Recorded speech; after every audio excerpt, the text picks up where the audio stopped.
Okay, now we have dividing fractions. 8 divided by 1/2.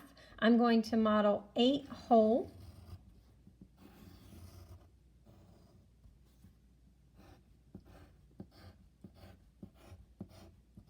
So I have 8 wholes here. I'll represent that with a bracket here. Each one of these pieces then is 1. And so if I'm going to take my whole 8 and divide them in half, then I could partition each one of the wholes in half all the way across my model. And now I'm asking myself how many halves are in those 8 wholes.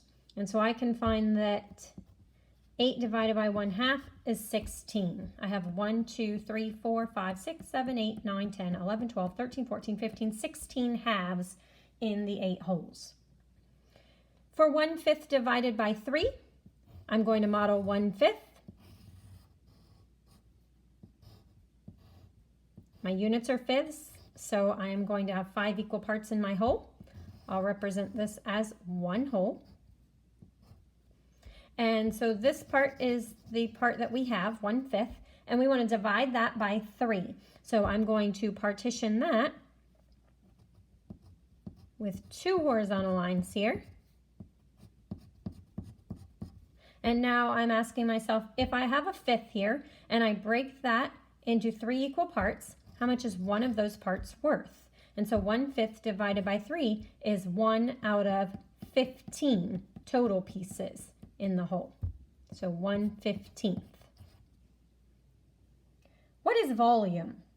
Volume is the amount of 3D space an object occupies.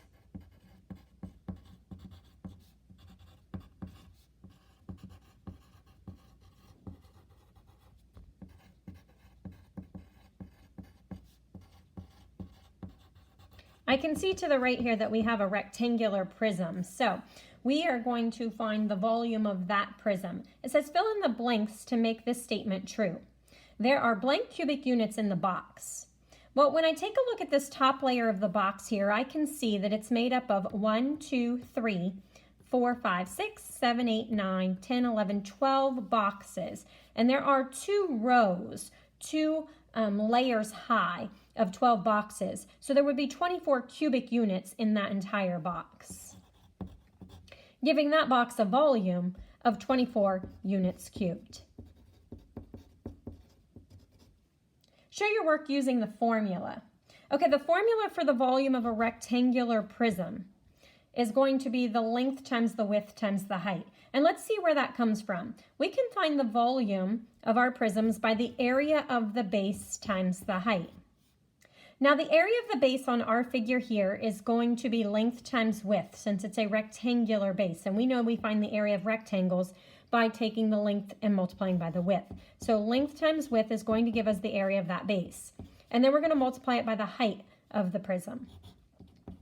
So it's plugging in the specific numbers for our rectangular prism. The volume is equal to a length of 3, a width of 4, and a height of 2. So 3 units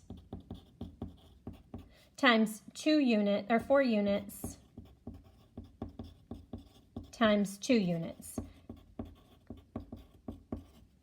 And so the volume then would be 24 units cubed.